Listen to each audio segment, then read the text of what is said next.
안녕하세요. 이번 시간에는 마경환 대표님을 모셨습니다. 반갑습니다. 네, 안녕하세요. 예, 저희가 여쭤보고 싶은 게 많아가지고 네. 채권도 궁금하고 뭐 여러 가지 다 궁금한데 제일 먼저 궁금한 거 하나 여쭤보도록 하겠습니다. 지금 2008년 금융위기랑 비슷하다라는 얘기도 많이 해요. 네네. 또 한때 그 책을 또 이제 번역 감수를 하셨으니까 네. 이제 여쭤봤을 때 어떻습니까? 분위기가 좀 비슷한가요? 사실은 이제 리만 사태랑 비교를 하려고 하면은 설명해야 될 변수가 너무 많은데 좀 직관적으로 얘기를 하면은 공통점과 차이점이 있을 텐데 일단 직관적인 모든 크라이시스의 공통점은 버블이죠. 예. 일단은 리만도 그렇고 지금도 그렇고 어떤 시발점은 다르지만 일종의 버블들 예를 들면 현재 같은 경우는 유동성의 버블일 것이고 그리고 그때 같은 경우는 특히나 이제 부동산 버블 이런 게 이제 출발되고 그리고 이제 버블을 잡는 와중에 여러 가지 부작용들이 발생을 한 거지 않습니까? 예. 그런데 이제 그때랑은 이제 그런 측면에서 같지만 원인 측면에서는 세부적으로 들어가면 좀 다르겠죠. 첫 번째는 예를 들면 우리가 2008년 같은 경우 리만 사태 같은 경우 서브프라임 모기지 론이었고 그 모기지 론의 가장 큰 이슈 중에 하나가 뭐냐면은 개인들의 특히 미국 사람들의 대출 비율이 너무 높았죠. 그 당시만 하더라도 개인의 가처분 소득에서 그 이자 비용을 내는 게 거의 한 13, 14% 정도로 이자 비용이 지불이 나갔었어요. 그렇게 이제 리만 사태를 겪으면서 이게 문제가 되겠구나 해서 사실은 미국은 지난 12여 년간 가계 부채를 딜레버리징 발음 이상하네요. 부채, 그러니까 개인들의 부채를 축소하는 과정이 지난 10여 년간에 있다 보니까 결과적으로는 현재 미국의 개인들의 어떤 부채 수준은 별로 크지 않다는 게 차이점일 거고 그리고 그때는 상대적으로 민간 영역의 문제였는데 지금 같은 경우는 정부 부채가 많은 그런 게 있을 거고요. 근데 어쨌건 간에 경제가 둔화가 되면 여러 가지 이슈가 있는데 조금 걱정이 되는 부분은 2008년 같은 경우나 우리가 97년도 같은 경우는 사실은 전 세계 모든 지역이 동시다발적으로 어떤 위기 상황에 봉착한 게 아니잖아요. 예를 들면은 97년 같은 경우는 아시안 외환위기였기 때문에 선진국은 여전히 괜찮기 때문에 전 세계를 이렇게 밸런스를 맞췄고 2009년은 2008년은 반대였잖아요. 미국이 어떤 서프라임 모기지 발생했지만 반대편에 신흥 성장 엔진인 중국의 경제가 잘 돌아가면서 어느 정도 이게 돌아갔던 측면이 있었는데 이번 같은 경우는 지금 거의 전 세계 모든 국가들이 약간은 인플레이션 압력을 받고 있기 때문에 현재는 전 세계 모든 나라가 이제 경제 브레이크인 긴축, 금리 인상 쪽으로 지금 가고 있어서 보통 경우는 이렇게 긴축을 많이 하게 되면 거기에 이제 필연적으로 수반되는 게 경제 둔화인데 지금 전 세계 동시다발적으로 경제의 속도를 떨어뜨리는 게 좀 걱정이에요. 그리고 조금 긍정적 얘기를 하자면 이런 겁니다. 최근에 크레딧 스위스의 CDS 스프레드도 폭증하고 이런 것들인 거죠. 사실은 이제 어떤 위기 상황일 때의 문제는 우리가 현재 보지 못했던 어떤 리스크가 갑자기 뜨기 시작하는 거고, 근데 그 보지 못한 리스크의 가장 큰 거는 뭐냐면은 신용, 그러니까 신뢰. 어떤 신뢰가 무너지면서 너 이제 돈 못 믿어. 그럼 돈이 완전 경색되기 시작하거든요. 아무튼 그런 부분들의 리스크도 지금도 상존하고 있죠. 그런 건데, 근데 긍정적으로 말씀드리면은 제가 이제 그 위기의 징조라는 책을 제가 한 2년 전에 번역을 했는데 그 내용이 이제 우리가 이전에 벤 버넌키나 가이드나 폴슨 재무부 장관이 공동 회고록이었는데 계속 그 회고록 안에 많은 시간을 녹여놓은 게 뭐냐면 제가 느꼈던 느낌이 뭐냐면은 이때 이 사람들이 매뉴얼북이 없었어요. 플레이 매뉴얼북. 그러니까 어떤 상황이 됐는데 급하게 막 대처를 하면서 어떻게 이 상황을 컨트롤해야 될지에 대해서 본인들도 몹시 당황하고 막 그랬던 상황이죠. 그래서 결론적으로는 그 경험을 통해서 이런 경제 신용 위기나 이런 것들이 됐을 때의 어떤 경험치를 통해서 위기 관리 매뉴얼이 미국은 이미 어느 정도 잡혀 있다. 그래서 실제로 우리가 좋은 예시가 2년 전에 우리가 팬데믹 상황이 발생했을 때 사실은 금융시장이 완전히 무너져 내려왔잖아요. 어떻게 보면 근대 역사상에 없었던 모든 가게가 셧다운되고 굉장히 큰 위험 상황이었거든요. 금융 핵폭탄 정도. 그렇죠. 근데 그거를 여하이 굉장히 잘 대처했어요. 그런데 지금 자세히 보면은 그 팬데믹 상황에서 나왔던 그 이후에 어떤 솔루션 나왔던 프로세스가 사실은 2009년, 8년에 했던 그 솔루션대로 차곡차곡 나왔어요. 그래서 좀 얘기는 길었습니다만은 이번 같은 경우도 좀 더 악화된 리스크 가능성은 있지만은 너무 큰 걱정을 하지 말자. 왜? 이미 경험을 해봤고 거기에 대해서 어떤 매뉴얼이 어느 정도 이제 잡혀 있다는 거기 때문에 그런 부분에서는 좀 차이가 있지 않을까라는 생각입니다. 그럼 그렇게 보실 때 앞으로 좀 경제 상황이 좀 좋아질 거라고 보세요? 아니면은 더 다크해질 거라고 좀 보세요? 저는 개인적으로 앞으로 한 1, 2년 정도는 현재보다 경제가 좀 힘들어질 거라 생각합니다. 지역별로 얘기하죠. 사실은 한국 경제는 글로벌 경제에 연동이 되어 있기 때문에 굳이 한국 얘기는 할 필요가 없을 것 같고요.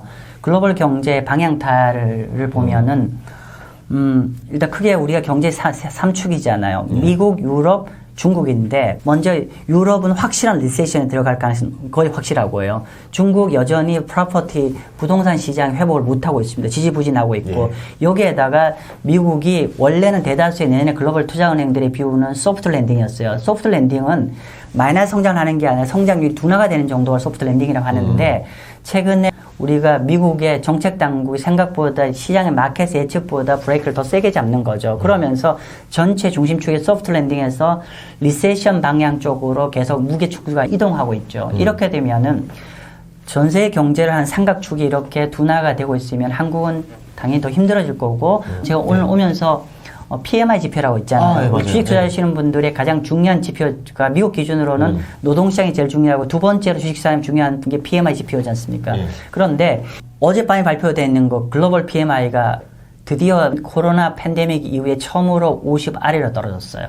즉 코로나 팬데믹 이후에 공식적으로 글로벌 제조업이 리세션 영역으로 지금 떨어져 들어갔고요. 그럼 앞으로 어떻게 될 거냐라고 했을 때 보통 그 PMI 지표 중에서 선행 지표들 성격이 좀 있지 않습니까? 잘 아시는 것처럼 그중 가장 대표적인 게 뉴오더, 그죠? 신규 주문 계속 떨어지고 있어요. 즉 글로벌 제조업은 앞으로 다운턴으로 본격적으로 들어갈 것 같다는 어떤 지표가 나왔고 두 번째로 약간 굿뉴스 쪽으로 본다고 하면 우리가 또 하나의 축이 뭐냐면은 인플레이션 우려감이잖아요. 그렇죠. 근데 이제 뭐 이런 거죠. 사실 많은 분들이 지난달에 CPI가 굉장히 생각보다 세게 나와서 많은 걱정을 하는데 개인적으로 너무 큰 걱정하지 마세요라고 말씀드려요. 왜냐하면 그 CPI 데이터 안에서 자세히 뜯어보면은 좀 약간은 디스인플레이션의 모습들이 좀 보이고 있고 특히나 요번에 ISM 제조업 지표 안에 보면은 이런 거죠. 이번에 인플레이션 프레셔 압박에 가장 큰 게 기여했던 게 뭐냐면 우리가 서플라이 바틀렉이라 하죠. 공급 체계에 어떤 병목 현상이 있는데 그게 완전히 많이 풀리고 있어요. 서플라이 딜리버가 굉장히 많이 떨어지고 있어요. 그래서 이런 부분들을 보면은 그 공급 쪽 사이드 오는 인플레이션 압박이 계속 줄어들고 있다. 그래서 경제는 둔화가 되고 있고 경제가 둔화하기 때문에 당연히 디맨드도 줄 거고 서플라이 사이드에 딜리버도 줄고 있어서 인플레이션 압박은 점진적으로 좀 둔화 내지 우리 입장에서 좀 긍정적 방향의 힌트를 볼 수 있는 상황이다라고 봅니다. 그러면 앞으로 좀 약간 경기는 잠시 좀 둔화되고 침체되고 이제 공급이 좀 풀려가면서 물가도 좀 잡혀가는 상황이다라고 볼 수 있는데 채권 시장은 그러면 어떻게 될까요? 우리가 채권 시장 얘기할 때 뭐 여러 가지 변수를 얘기할 텐데 글로벌 채권 여러분이 만약에 연초부터 지금까지 투자했으면은 거의 2차 대전 이후에 최악의 상황이었어요.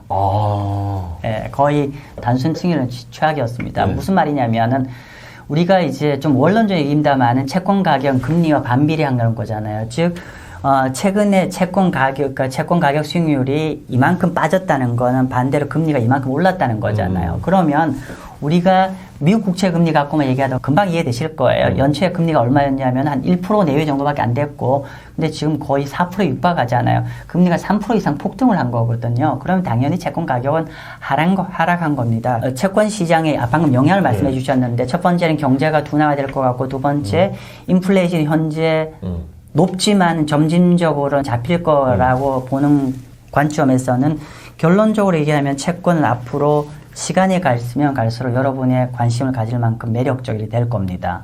무슨 말이냐? 우리가 채권 투자를 하고 있을 때 가장 큰 고민이 뭐냐면 내가 채권을 들어간 이후에 금리가 계속 올라가는 게 걱정이잖아요. 즉 현재 시점에 채권 투자를 한다 했을 때 가장 큰 우려감이 뭐냐면 스태그플레이션이잖아요. 즉 경제는 둔화되지만 물가는 지구장창 올라갔을 때 내가 들고 있는 채권의 가격이 계속 손실을 보지 않을까 이런 우려감인데 지금 보면은 스태그플레이션 방향이 채권 투자자 입장에서는 가장 나쁜 뉴스고 여기서 말하는 건 국채 투자입니다. 국채 투자자 입장에서 가장 굿 뉴스는 뭐냐면은 경기 침체 방향입니다. 물가도 잡히면서 성장이 둔화 떨어지는 게 가장 좋은 시나리오죠. 근데 지금 기존에는 약간 스태그플레이션 방향에서 현재 보이는 시그널들은 점진적으로 일반적인 리세션 방향 쪽의 그림이 조금 보이고 있기 때문에 채권 투자는 매력적이고, 그리고 한 말씀 좀 더 드리면 이건 매크로 얘기고, 지난 1년간 엄청나게 많이 빠졌다는 건 주의가 좀 다른 얘기입니다. 주의가 다른 거는 뭐냐면은 주식은 반드시 빠지면 가격이 올라와야 그만큼 수익이 회복이 되는 건데, 채권 같은 경우는 이렇게 최근에 가격이 많이 내렸잖아요. 그러면은 채권은 가격이 내렸다는 건 그만큼 금리가 높다는 뜻이거든요. 그러면은 채권 같은 경우는 지금 진입하는 사람 입장에서는 땡큐입니다. 즉 채권은 크게 수익률이 두 가지죠. 하나는 이자 수익이 있고 하나는 가격 움직임이 있잖아요. 그런데 지금 들어간 사람 입장에서는 이 이자 수익이 엄청나게 매력적인 레벨이죠. 지난 10년 중에서 전 세계 대다수의 채권이 가장 매력적인 레벨까지 와 있어요. 그리고 중장기적으로도 채권의 가격이, 그러니까 즉 경제가 둔화되는 쪽이죠. 그런 어떤 포텐셜까지 갖고 있기 때문에 오히려 최근에 채권 시장이 지금까지 힘들었던 거는 앞으로는 채권 시장의 매력은 계속 점증될 거라고 판단됩니다. 왜냐하면 보통 연기금도 그렇고 보유하는 자산들을 보면 주식 아니면 채권인 경우가 많거든요. 그렇죠. 원래 이게 상반되는 효과를 주면서 서로 보완을 했었는데 네. 최근 1년간은 주식도 박살나고 채권도 박살나면서 맞죠? 네, 맞습니다. 이렇게 힘든 장이 없었다 싶었었는데 이제 앞으로는 오히려 채권이 좀 좋아지는 시장이다. 이렇게 볼 수 있겠네요. 네네.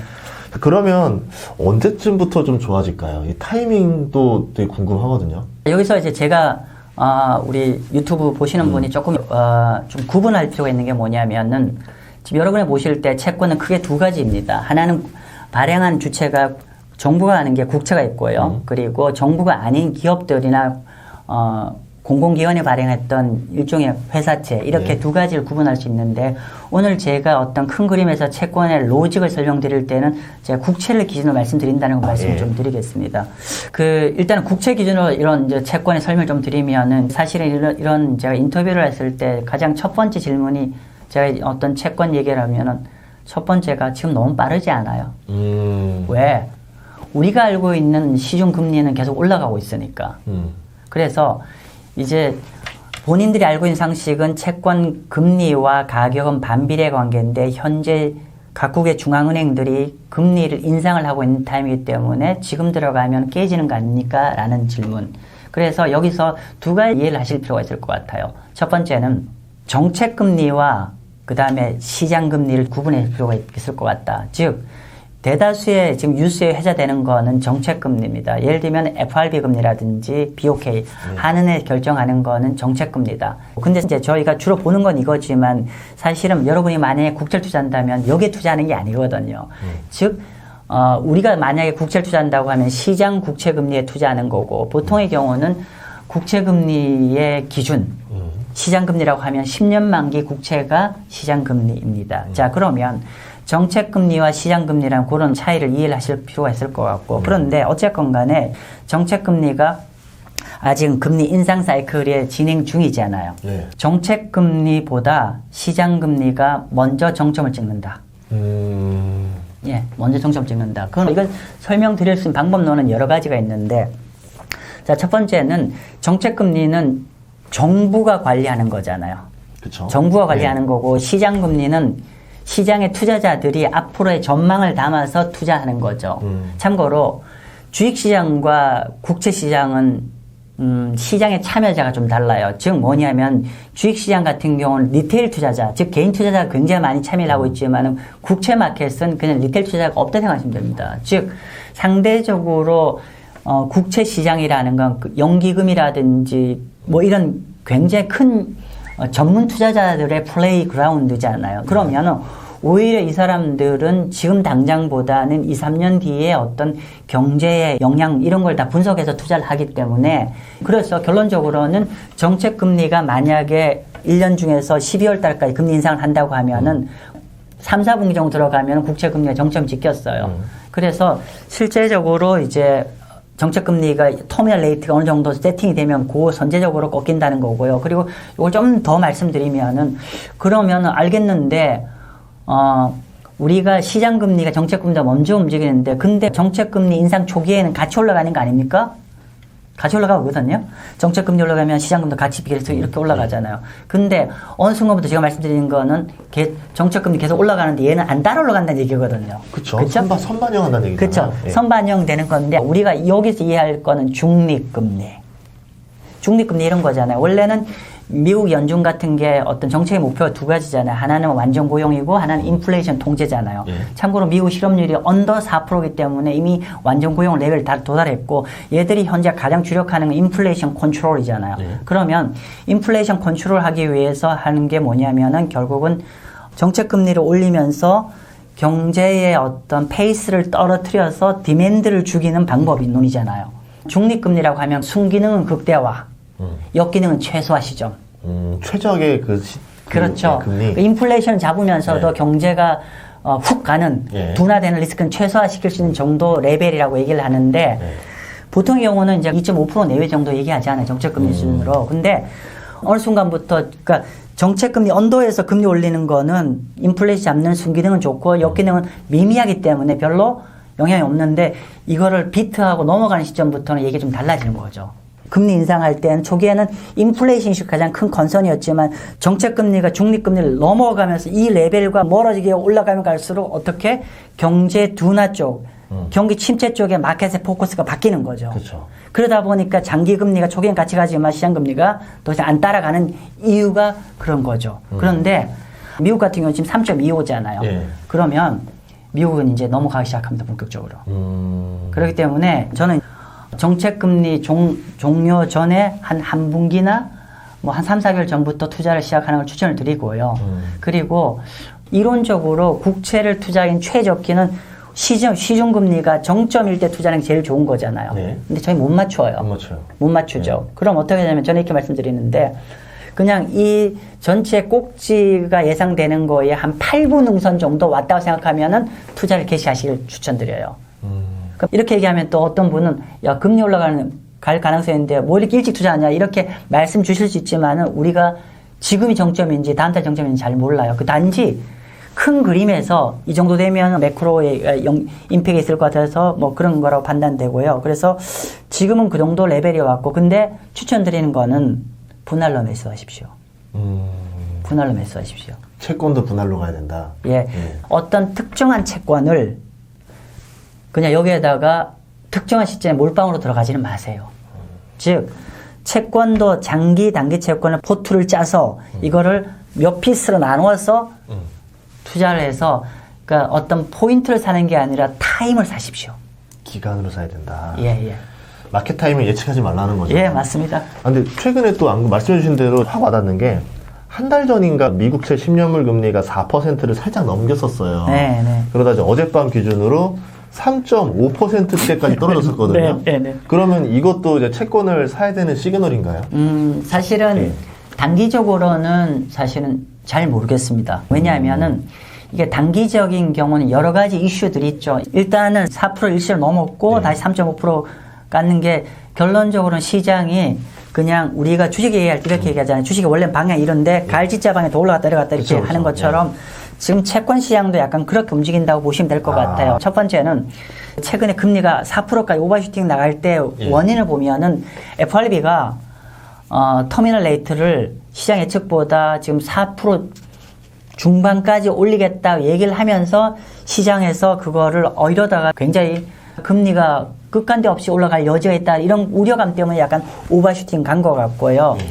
그리고 최근에 다시 반대편으로 올라온 거는 최근에 영국 이슈 관련해서 감세 안 때문에 시장이 크게 흔들리면서 금리 폭등하고 파운드가 폭락했는데 거기에 이제 정부가 여러 가지로 QT에서 QE로 스탠스를 전환해주고 또 감세 법안을 처리하고 그러면서 시장이 이렇게 하면서 지금 FRB가 저렇게 얘기하고 있지만 언제든지 시장이 좀 이렇게 되면은 기존의 어떤 방향을 좀 틀어줄 수 있지 않을까 이런 기대감까지 맞물려서 제가 결론적으로 뭐 좀 많이 줄어들었다고 판단합니다. 개인적인 얘기입니다만은 미국의 10년만 국채금리의 어떤 정점 레벨은 3.5에서 한 4.0 내외가 합리적일까라고 판단됩니다.